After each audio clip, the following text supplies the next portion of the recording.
All right, welcome everybody to today's CyBEER Security session. Just a few housekeeping items before we get started. We would love to take your questions, but please ask them through the Q&A panel and we will get to them at the end of today's presentation.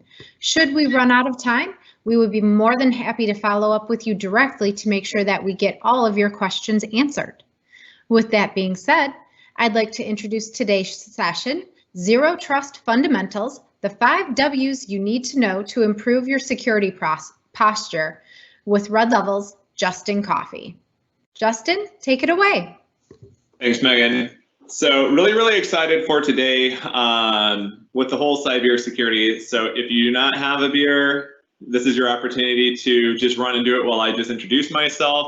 For the people that know what kind of a year it is, we have a boot. So again, virtual, I'm not trying to go too crazy, trying to actually deliver good content to you.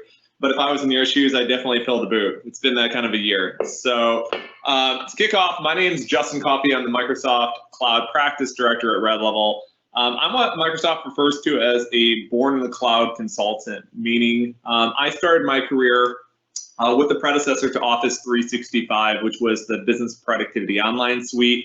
And my career has really been focused on the Microsoft Cloud stack and just kind of this new cloud era we're in.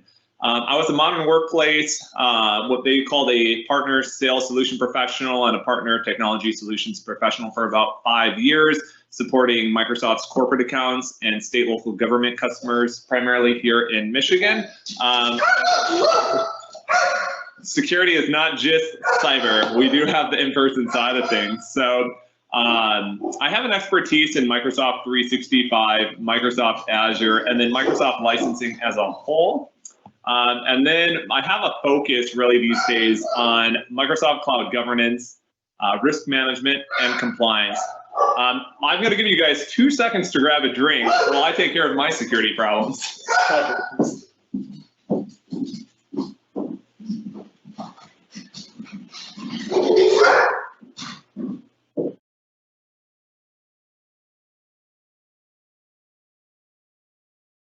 All right.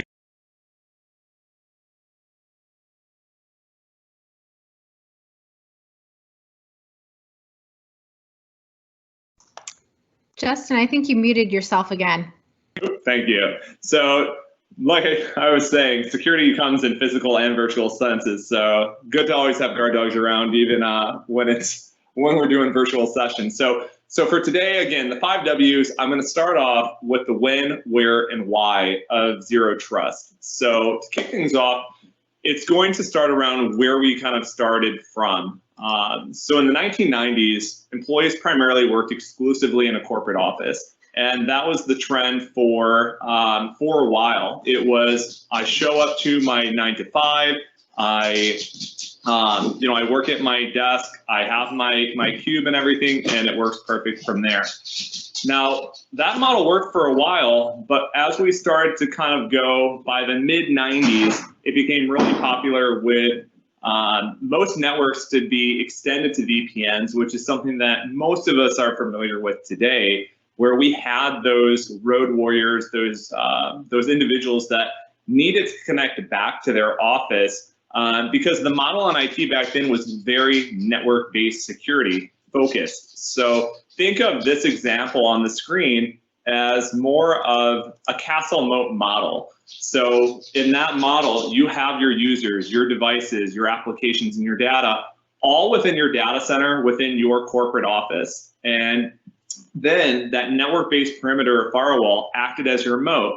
And the goal was to minimize as much of that external access in as possible, just to mitigate the security. So you invested in your network security, big firewalls, limited rules and exceptions, and that's how you stayed secure. But what happened was we started the digital evolution in the 2000s, and it started off with Salesforce as like one of the biggest software as a service platforms launching in the year 2000. Then in 2002, we see Starbucks starting to standardize by putting Wi-Fi in all of their locations. By 2007, we saw the launch of the iPhone, which still is kind of crazy to think about 13 years ago, that's when it started. By 2009, we had the Fitbit tracker, which I'm a huge proponent of. Actually, I have my iPhone and my Fitbit, so part of that evolution. And now, when 2011, this is about the year I really started my career, was Office 365 hit general availability. So we saw these massive trends start to shift the way that we use technology and how these cloud services and cloud connected devices really change the way we do things. What that looks like in practical, more of a practical sense, is we don't really have that castle moat model anymore. We still have our corporate offices, we still have our firewalls and all of that. But now the reality is we have things all over the place, from corporate-owned laptops, corporate-owned tablets, to personal mobile phones, to most of us these days still being remote employees, driving new workloads with varying cloud services. We're seeing the introduction of IoT, especially with certain markets here in Michigan and elsewhere with manufacturing, but IoT really even spanning retail and so many other specific industries. We just see that there's no way that traditional network-based security model works, because it's just the landscape is not what it used to be, and we have to be able to deliver these different experiences and support these varying models of applications, devices, and work models. And that really comes into the statistics that just show where we're at. And this slide was, these statistics were pre-COVID, so it really makes you question where things are, as we get into starting to get into the mid part of Q4. But again, earlier in the year, and kind of looking probably back to 2019, there was 5.2 mobile business apps being used by an employee on a daily basis, which is crazy. But when you think about today, if you're a Microsoft 365 customer, that could be everything from Microsoft To Do, Microsoft Planner, SharePoint, Teams, OneDrive, Outlook. There's a variety of different apps that you would use just within the productivity layer of the stack versus line of business applications that you may have, like Dynamics 365, Salesforce, et cetera, et cetera. Again, this stat probably has changed quite a bit this year, but 94% of organizations were using cloud in some shape or form. And then 7 billion internet connected devices were in use worldwide. I'm sure that has skyrocketed again over this year. And that's probably the one that I don't believe has really changed as people acclimated to the changes. We know, if you're based here in Michigan, what the governor's stay home, stay safe executive order did. There was that influx of trying to find devices like laptops or mobile devices of any kind, which was challenging. There's the rush to get them out, but we're still seeing that most organizations still don't quite have a formal BYOD in place. So while the majority do, over 50%, there's still a massive gap where organizations don't.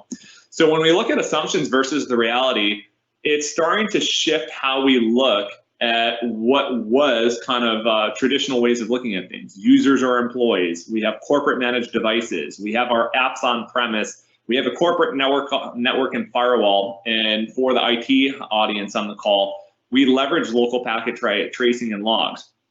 In the new world, it's more of users aren't just employees. Users are everybody: employees, contractors, business partners, and customers.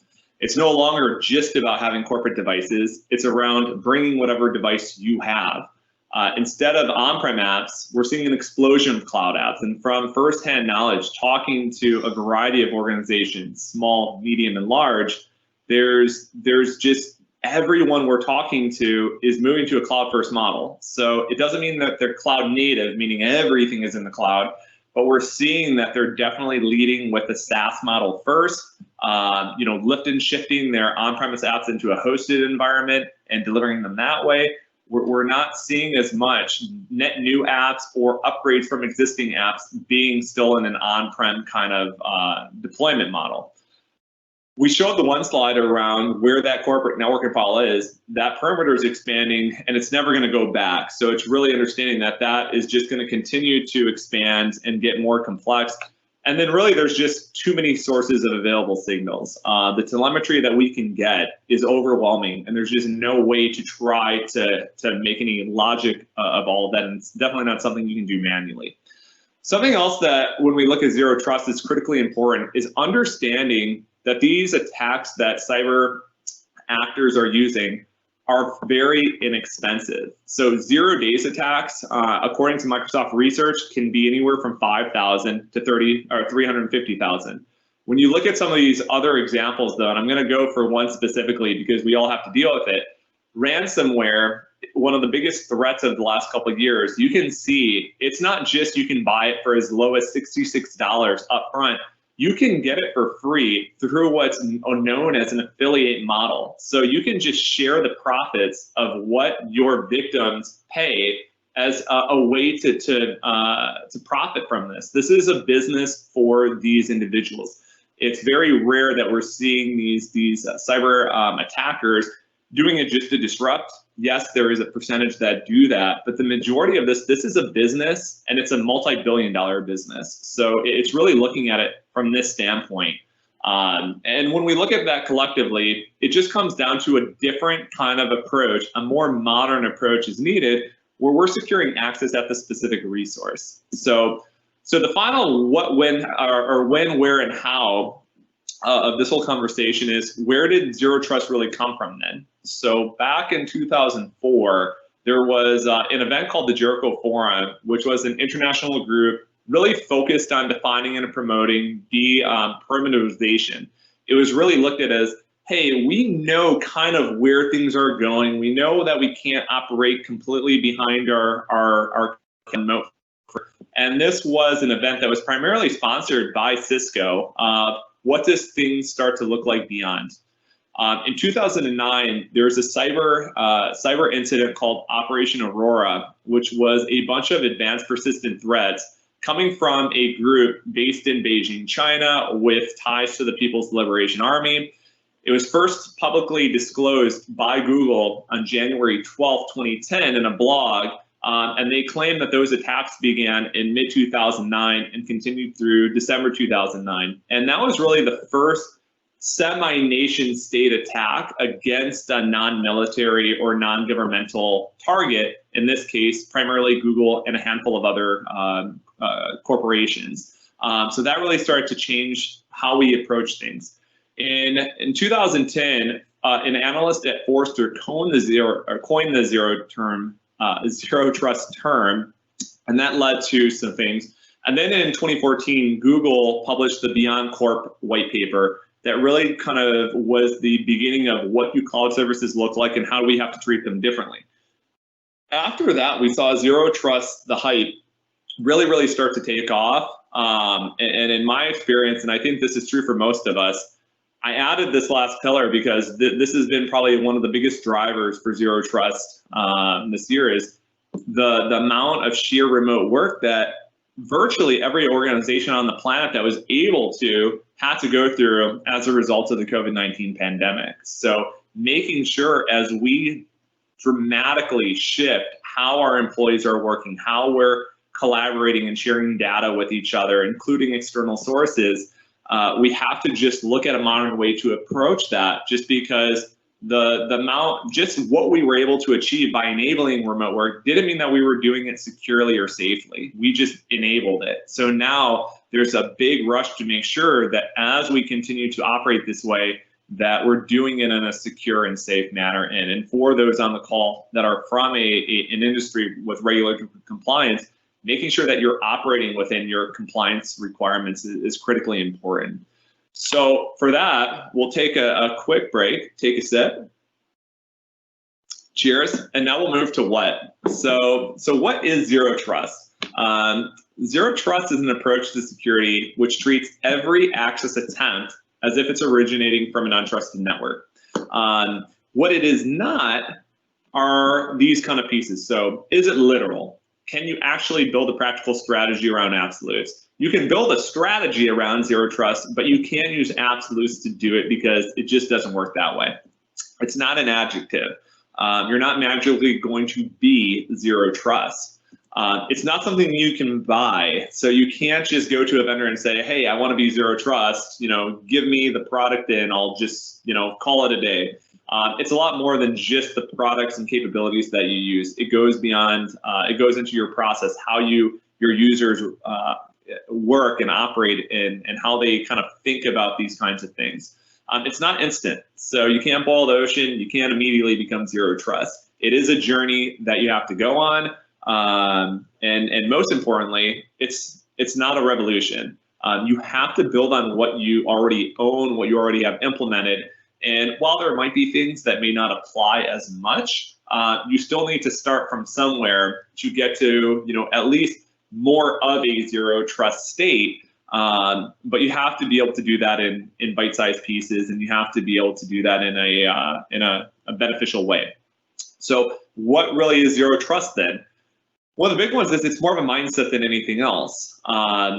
This has been one of the challenges, is that, again, you can't buy a tool that's magically going to make you and your organization be zero trust. So it's really understanding that it's more of a mindset. It's the way that you think, it's the way you make decisions, it's the way that you craft your policies and procedures and everything else. Again, it's an approach to security which treats every access of its originating from an untrusted network. We're really going to go into that one in more detail, because I think it's critical to understand what that means.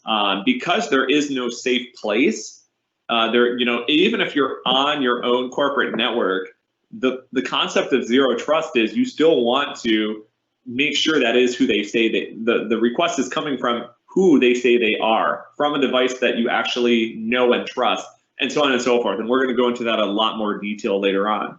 It's an approach to security which assumes pervasive risk, something that this new evolving landscape has made more challenging is that you're never going to reach the destination. Something that I've talked to my team about and to our clients about is, unlike trying to climb Mount Everest and then reaching the peak, there is no end to zero trust, because there is no end to technology. There's no end to the innovation. So as technology and our organizations continue to evolve and change, zero trust, being more of a mindset than anything else, evolves with it. So while you might have milestones along the journey and you reach more maturity around how you're improving your security posture, just know that there's no amount of money you can spend, there's no amount of technology that you can buy that's going to get you to, quote unquote, like the end state. It's always going to be something that you're working towards and keeping an eye on and managing. And lastly, how do you behave in an environment of pervasive risk? So that's going to be something that we chat about, because that might feel kind of a little unnerving. If there is no end and people aren't really huge into change, how do you approach a problem that has no true ends? Those are going to be some of the things that we chat about. So first and foremost, the mindset needs to be that everything is on the open internet. Even if you have on-premise applications, you have to believe that even those super secure applications could be available to anybody at any time. It's starting to look at the way you approach it that way. Number two is trust no single source. The reason GPS works so well is because in most cases, you have multiple satellites triangulating your position wherever you are on the planet.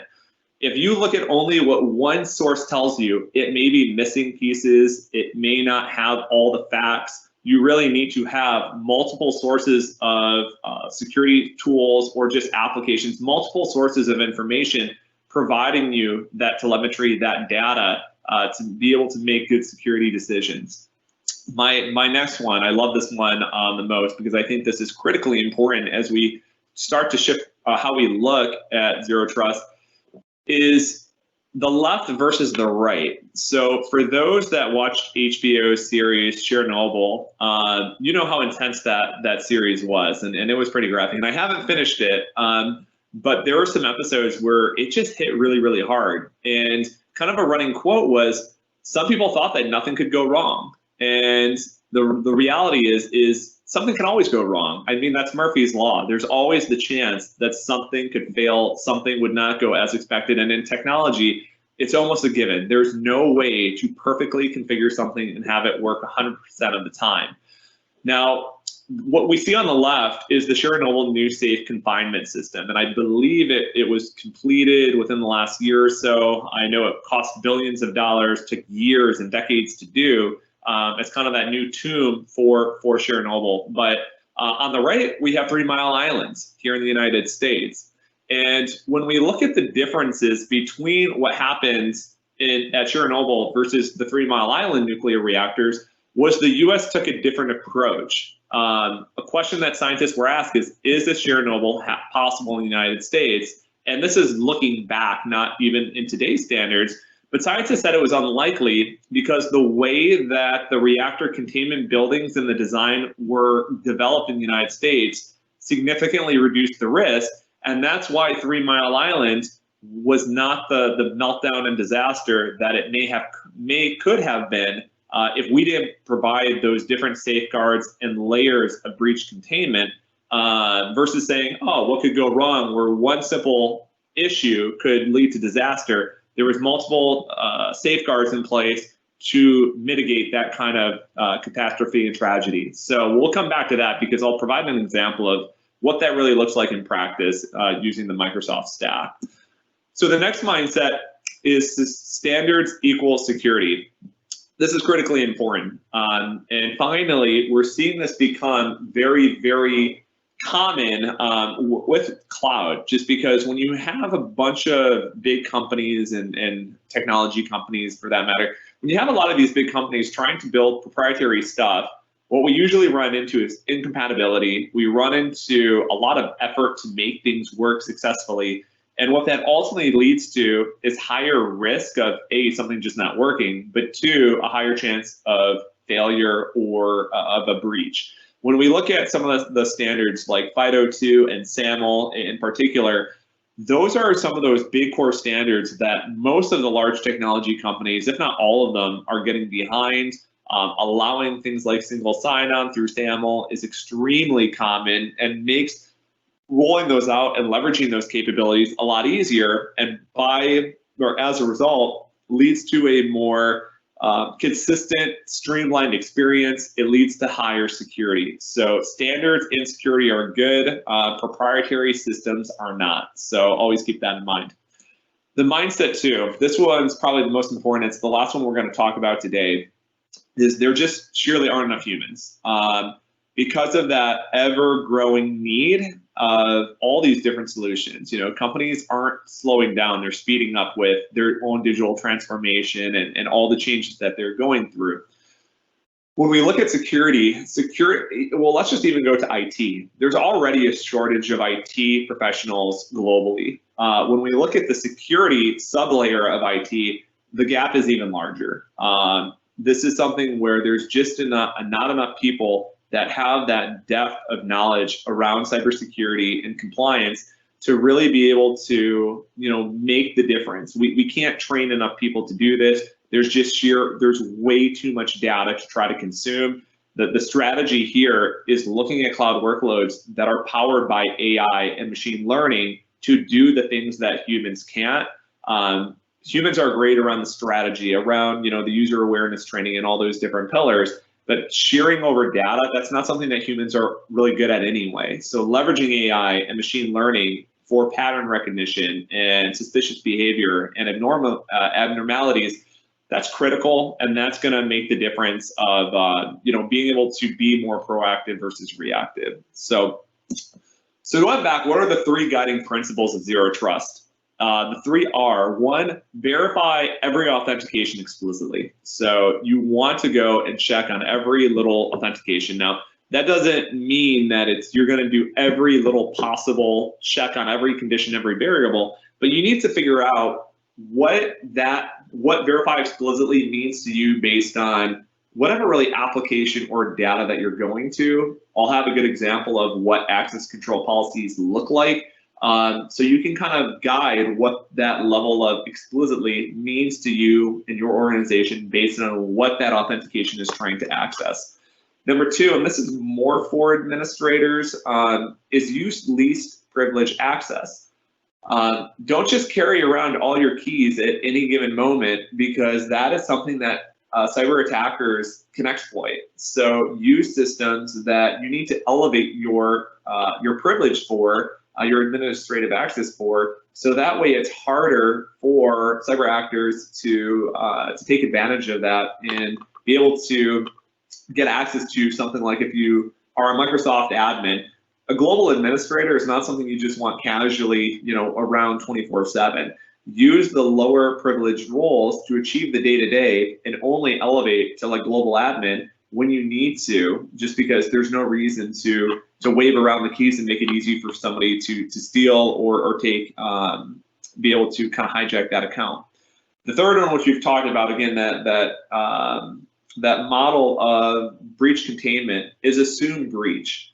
There's so many layers and complexities to cloud and on-prem and hybrid and all the different use cases on devices and all these new user classes. What breach doesn't mean, in my opinion, is that it's automatically going to mean that it's the worst case scenario. If you look at what causes like airline crashes, a lot of the time it's not one single point of failure that causes a plane to go down. It's multiple issues, multiple disruptions and failures that lead to it. But it's not one, because they assume that the worst could happen, and they built redundancies over and over and over again into all the different systems because they assume that the worst could happen. So we're looking at security. An example would be if you have a phishing attack and somebody gives up their credentials, yeah, it technically is a cyber incident, it's a cyber breach, but it doesn't have to be catastrophic. It doesn't mean that you're going to lose access to data, because you have additional safety protocols and systems in place to mitigate the impact, and we'll talk about those in a little bit. So that is the what. We will take another second and have a sip. And we'll move into the who. And this one I think is the most important part of the 5 W's. This is your journey. And this is a good picture of a sailing team off the coast of somewhere. It could be, I had family that lived in Cape Cod, Massachusetts. So for me, there's a lighthouse near Woods Hole, if you're familiar with the area, called Nopska, and beautiful area, but there's massive boulders and all these different things just off the water. And you can kind of see in this picture, it reminds me of that spot where you've got the sailing boat. It looks really, really cold. It looks like a terrible Michigan fall day, to be honest, where, those waters have to be pretty cold. We can see the code on them. And when we look at this, there's no playbook that's going to match exactly what you're doing. No organization is the same. So when you look at this group of individuals is chartering this big yacht, sailing yacht, just off the coast, and there's probably a lot of things that could go wrong very, very quickly if they're not doing the right things. So don't look at it as what's the magic playbook? How do you do it? There's definitely a lot of great guidance out there, and there's recommendations that we can provide to make it your journey, but those are just guidance. We really have to understand what you're doing, and you really have to understand yourself and your organization to understand what zero trust means to you. Everybody's is different, and yes, there's risks and things that could go wrong all around, but at least you start and you do the best you can, and in most cases, that is enough to mitigate against most of the threats that are out there. So now that we've kind of moved into that part, now it's like, what do we do to make this real?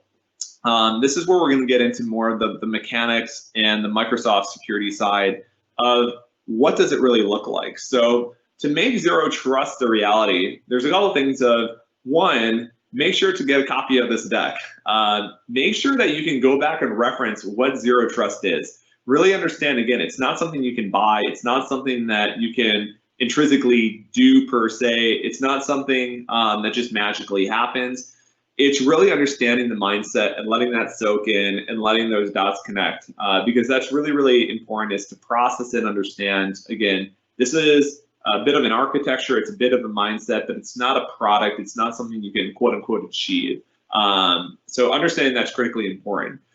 Once you've done that, it's really establishing a virtual team of the various stakeholders within the organization. This should not be an IT-only initiative. If your organization is large enough, has the budget enough to have a dedicated IT security team, it should go beyond. It should have stakeholders from all over the business, because zero trust impacts people.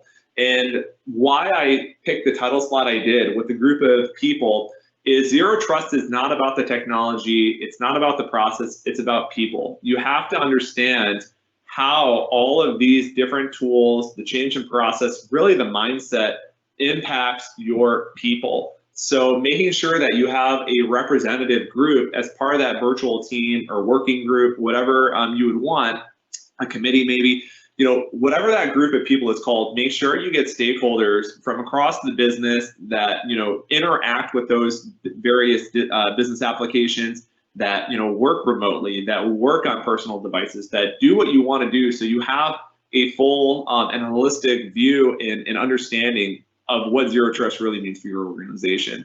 The next one is, do you even know where you're at with your zero trust journey?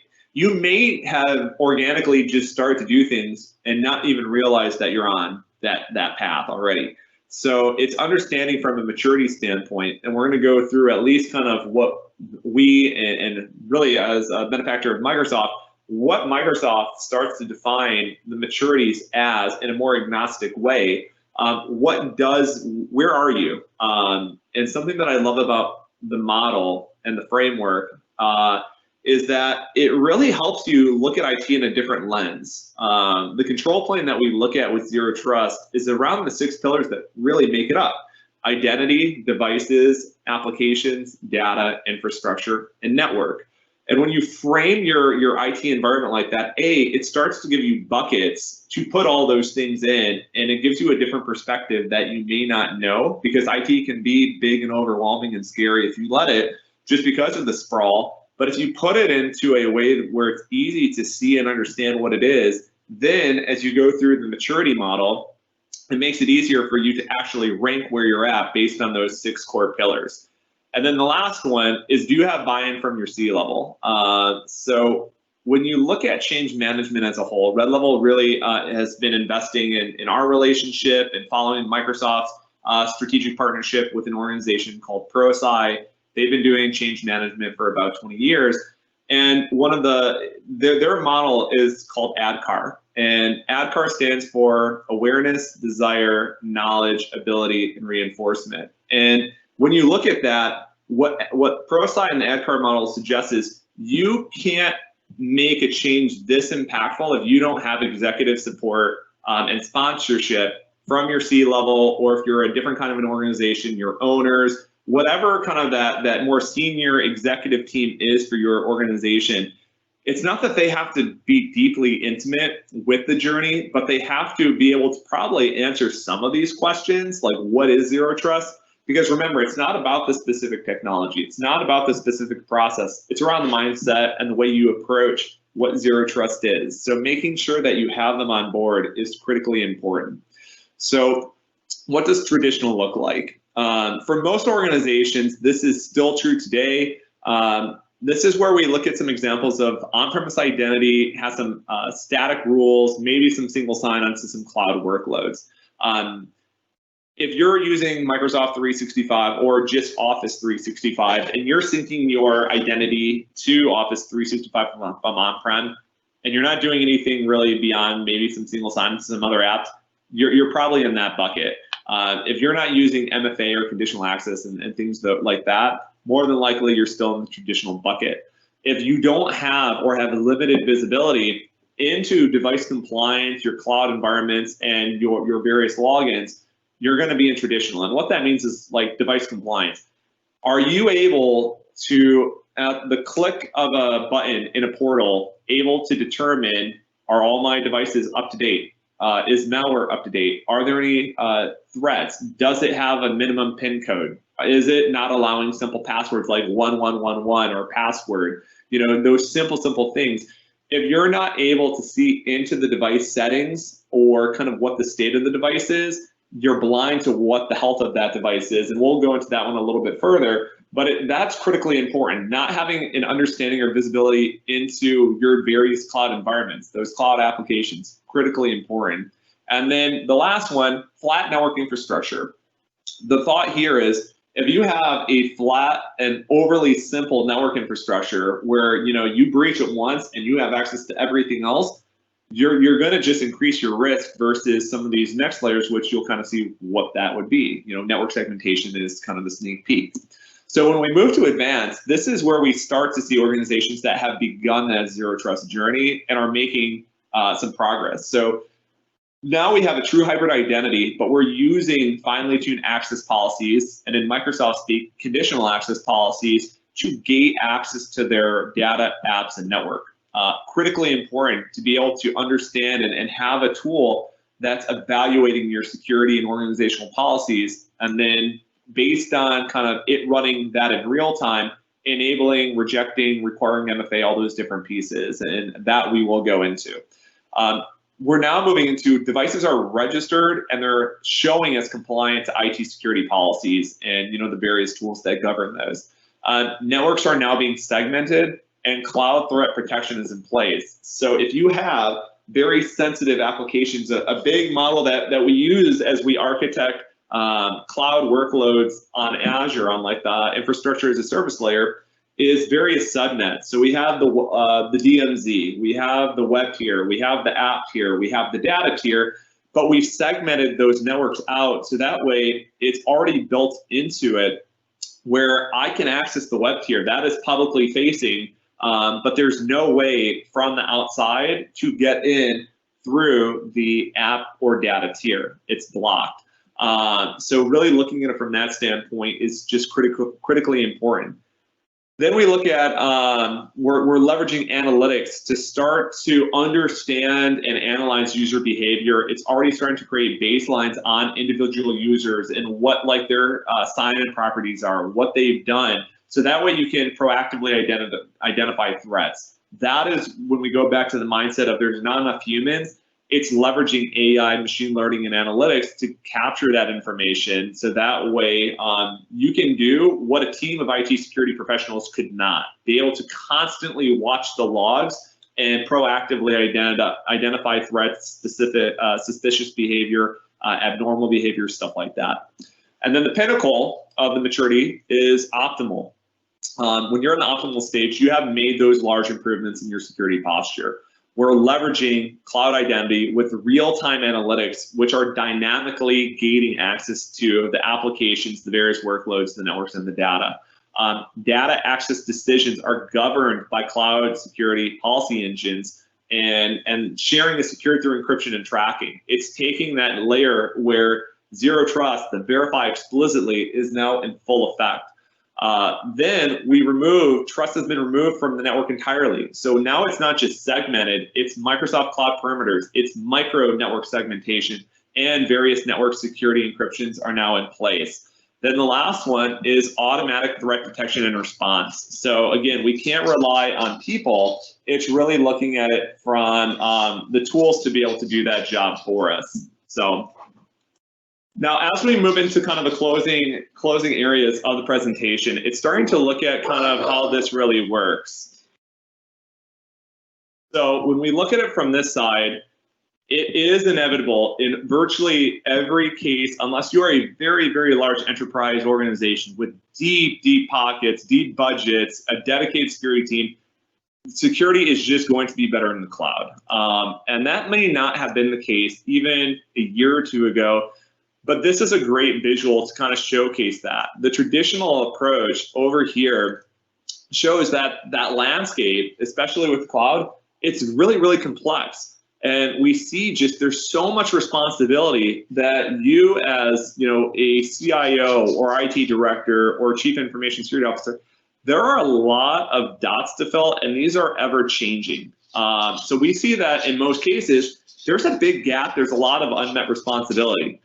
When we shift to a more cloud-enabled security model, you get to shift a lot of those commodity responsibilities to your cloud provider or to an MSP to be able to focus your resources on more really business value functions. So things that are very unique to your business, that are even on a security side, that are very niche to how you do things versus kind of the low-level status quo commodity aspects. It starts to make it significantly easier to not only fill a lot of those unmet responsibilities, but it also makes it a lot easier to minimize the amount of unmet responsibilities there are and develop a plan to solve those. So that's critically important.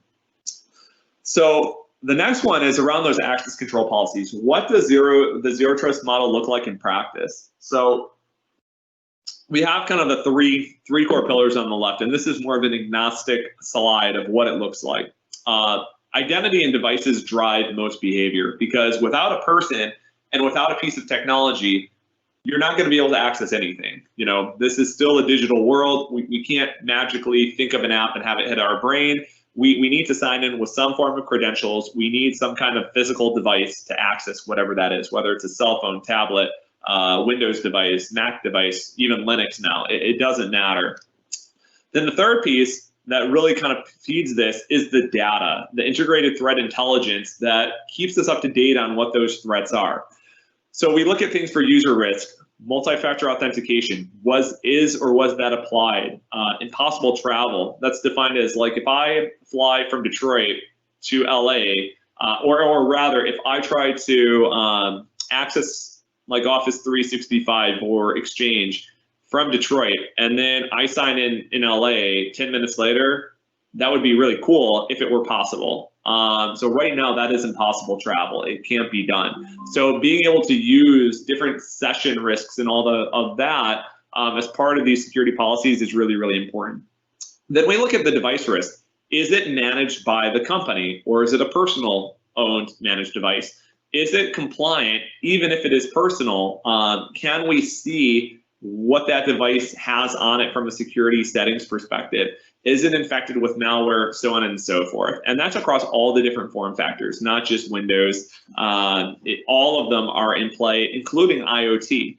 So based on the org policy that you've determined that meets your current maturity levels and kind of the cloud service investments that you've made, it's leveraging that security policy engine and that ongoing continuous risk evaluation to then either determine, does something need to be remediated from the user or the device based on the risk, or are we going to grant access to everything from specific documents that have encryption and various access control policies enabled on them?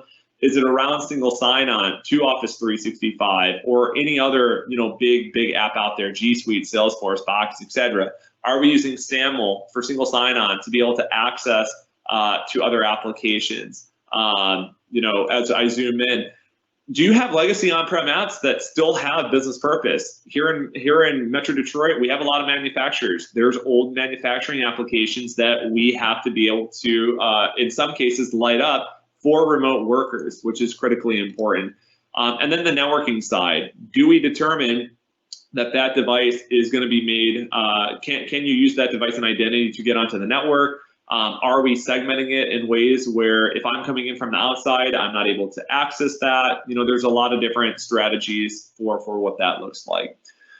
Now, as I shift over to what this looks like from a breach containment example, this is a great just indication of how in this case, a Microsoft specific example of what the typical kill chain looks like. So when we look at how threats usually originate, through a phishing email or an open attachment and a URL is clicked or whatever it is, these are the new names of the product. So Microsoft Defender for Office 365 was formerly Office 365 ATP, and this is looking for malware detection. It's looking for it provides real-time click verification on questionable links that usually lead to phishing attacks. Safe attachments, it's using a detonation chamber to look for like ransomware coming through email and things like that. Additionally, then you've got Microsoft Defender for Endpoint. This is Windows Defender as well as Microsoft Defender ATP, and this provides the endpoint detection and response and endpoint protection capabilities. So this is really protecting everything from Windows to Mac OS to iOS, Android, and Linux. So end-to-end cross-platform coverage.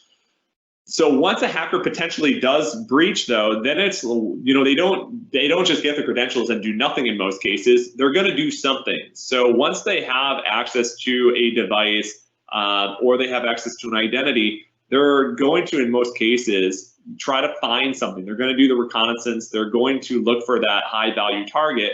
And that's where Microsoft Defender for Identity, or formerly Azure ATP, provides on-premises identity protection. It's going to do things like monitor users, entity behavior and activities, and leveraging machine learning and analytics to create those benchmarks and make sure they're safe.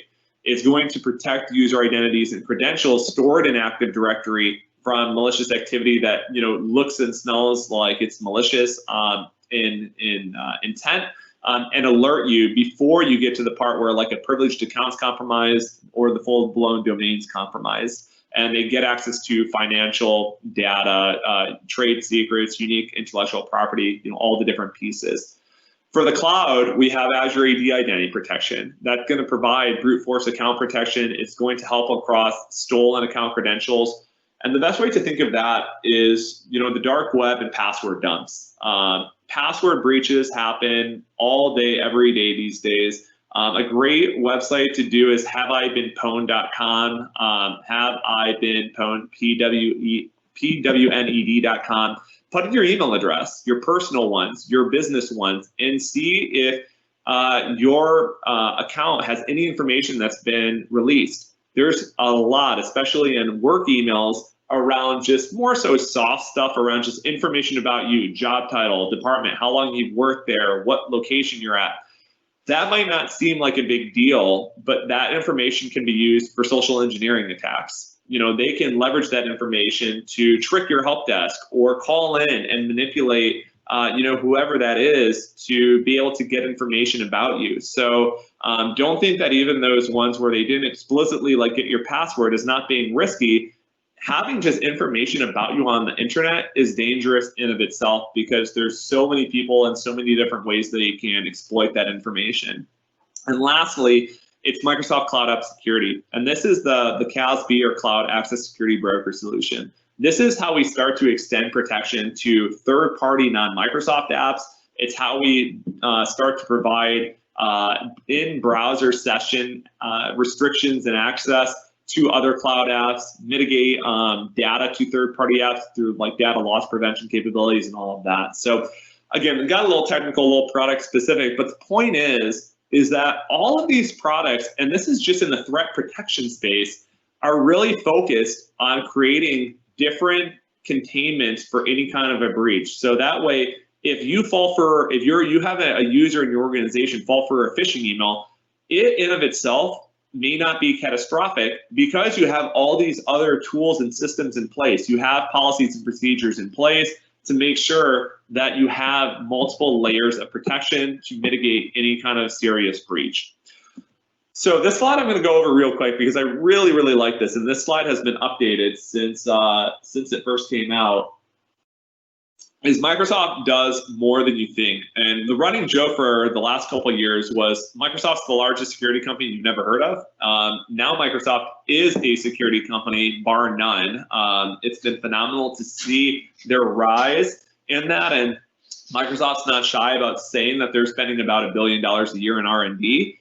$1 billion could buy you a lot of really nice things. So when you're investing multiple billions of dollars year over year over year, continuing to invest in people, really using those design principles and how you go to market, you start to get really, really good at stuff, because $1 billion is a really big number. So when we look at what the capabilities are across the Microsoft 365 stack, extending through Azure, and then things like what Red Level's partners can provide, what Red Level is looking to bring to market, early next year, where Microsoft integrates with other solutions, you can see that sliver of what Microsoft doesn't do and where Red Level may not do a ton.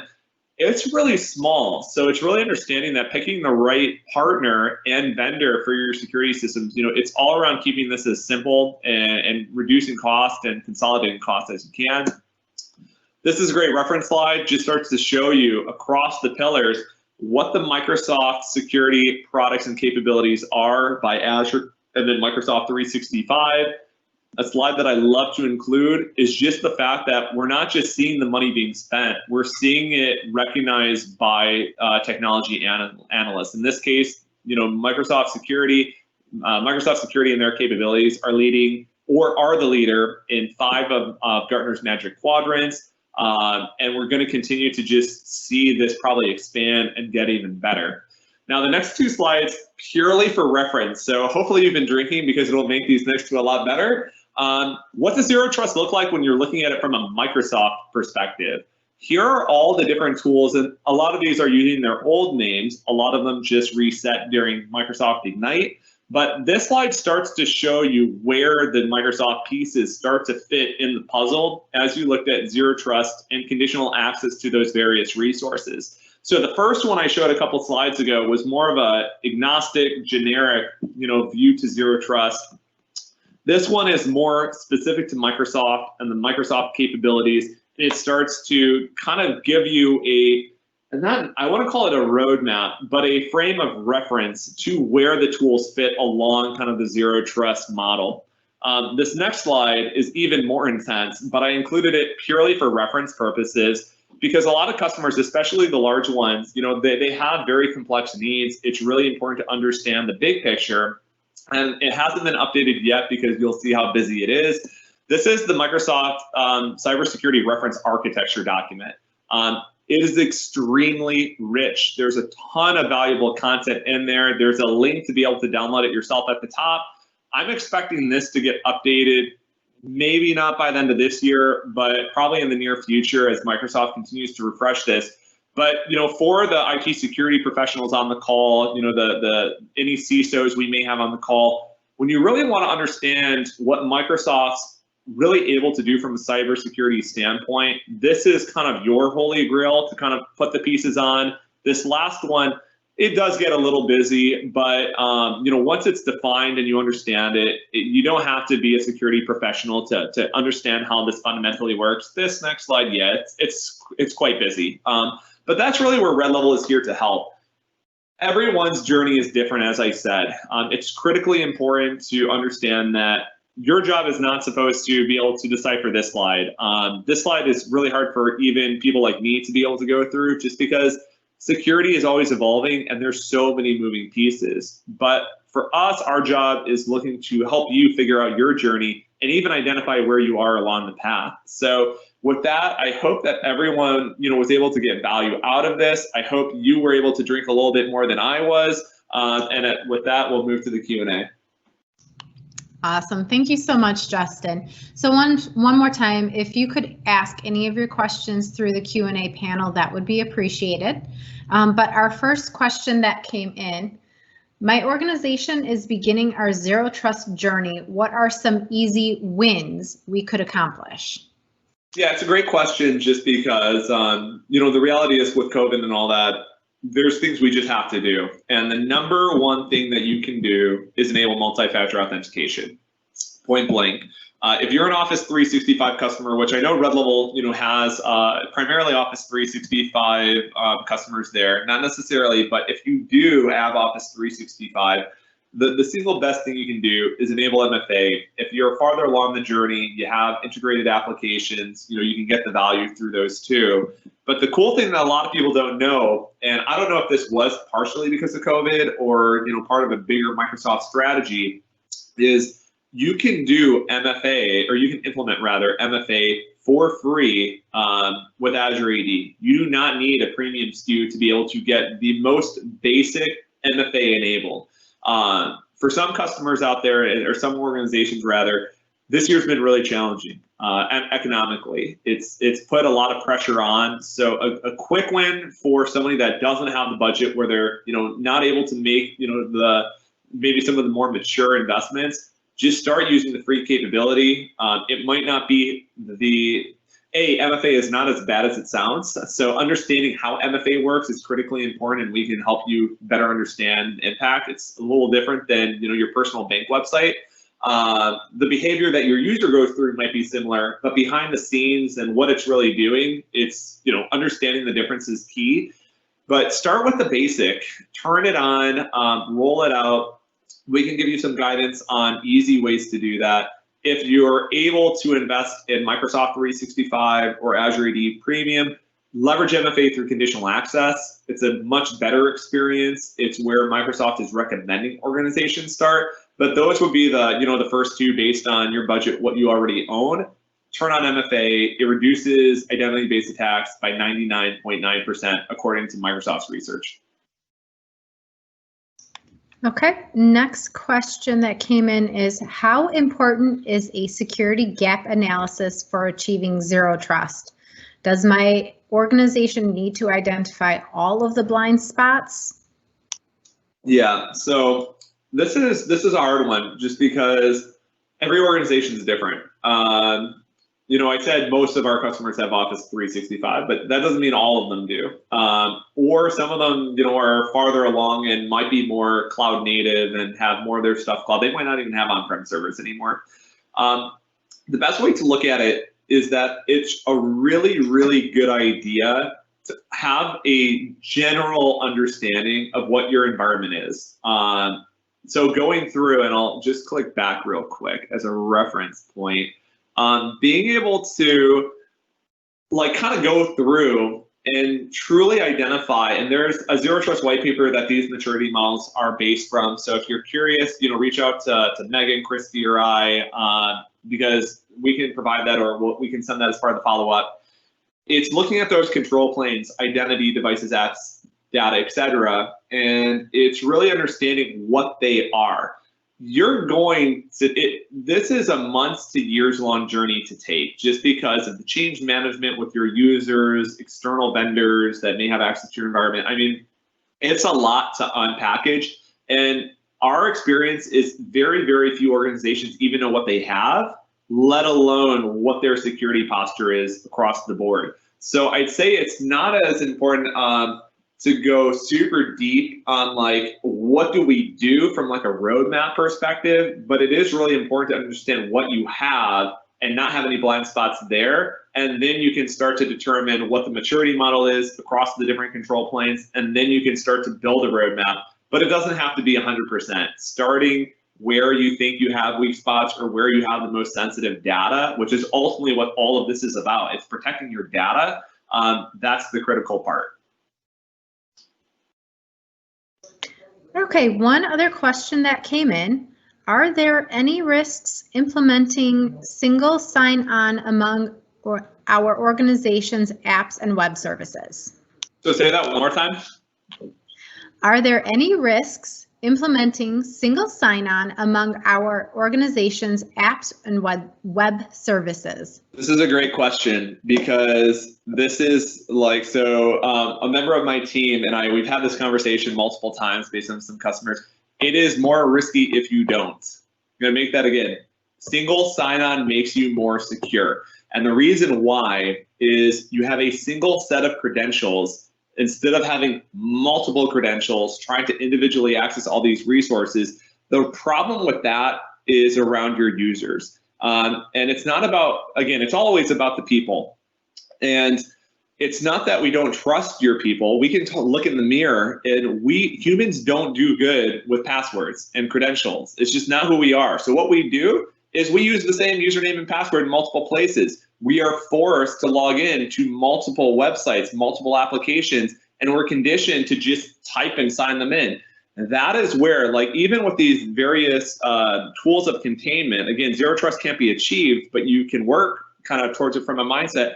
What that really translates to is when you have people signing in all the time, they're conditioned to just sign in blindly. And that is why so many people unfortunately fall for phishing attacks, is because it's the memory of just muscle memory of, all right, here's another website I got to type into. When you move to a single sign-on model and it's truly seamless, where you automatically get signed into authentic websites, the areas when you don't get automatically signed in or prompted, it will make your users be more alert to not type their passwords in, blankly. That's going to take, again, zero trust is a mindset. It's not a process. It's not a technology.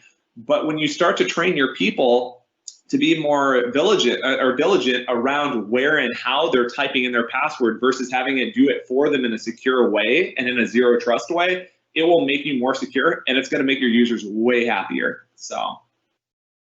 Okay. One last question.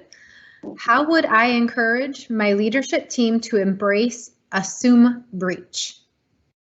Good question as well. I think it's just more of There's a lot of taboo about talking about breaches that organizations have had, and that needs to stop first, because the reality is no one's perfect. Again, the pervasive risk makes assumed breach necessary.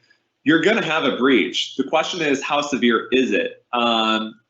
It's, of course, we don't want breaches. It's where the breach containment starts to come into play. And that's the critical part, where just because an employee made a mistake and they fell for a phishing attack doesn't mean it's the end of the world. Ironically, and I'm kind of laughing as I think about this, talking to some customers, ironically, finance seems to be the top department that typically falls for phishing attacks, is what I've heard. Now, I could go look at our data and see what's true, but based on recent conversations, we've heard like finance is one of the ones that fall for it. And it's usually because they have a lot of websites they have to access. They've got a lot of things coming to them.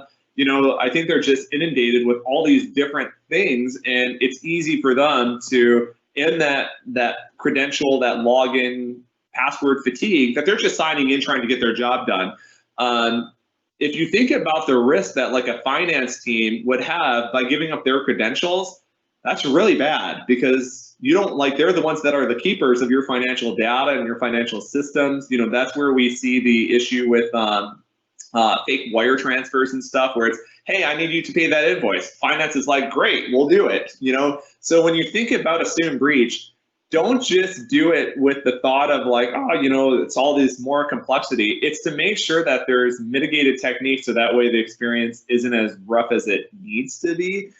You can make it so it's just, hey, it happens, but we had additional layers in place to make sure that it didn't impact us as much. Because at the end of the day, again, nobody wants a breach to happen, but it's about making the breach as minimal to your organization as possible, so you mitigate the risk to your reputation. It's about mitigating any, you know, financial mistakes that are made, again, like wire transfers or paying invoices that are malicious in intent. So doing the right things to kind of safeguard that. And there's so many layers you can do, even beyond that slide that I presented, to make users feel more in control and have the right guidance. We can't just make people feel like it's the end of the world if something happens. We need to make them feel more comfortable about talking about it. You know, to put it in plain English, don't make people feel stupid if they make a mistake. You know, focus on it. Make people feel comfortable. Make it safe for them to say, hey, I'm not trying to bug you. Is this real or not? It goes a long way. So that's a little bit too around just getting buy-in from your C-level. Great, and that was the last question that we had come in. Justin, if somebody wanted to get a hold of you, how should they do that? Yeah, so if you have an account manager at Red Level, you know, reach out to them and we can figure out the best way to engage. If you are new to Red Level, you know, Megan, what's kind of the best email or way that we're using for new organizations to reach out to us? Absolutely, you can send an email to info@redlevelgroup.com. And we would be more than happy to answer any questions, or you can take a look at some of the offerings we have around security at our website, which is redlevelgroup.com. Thank you, Justin. Appreciate your presentation today and look forward to speaking with everybody again soon. Cheers, everybody.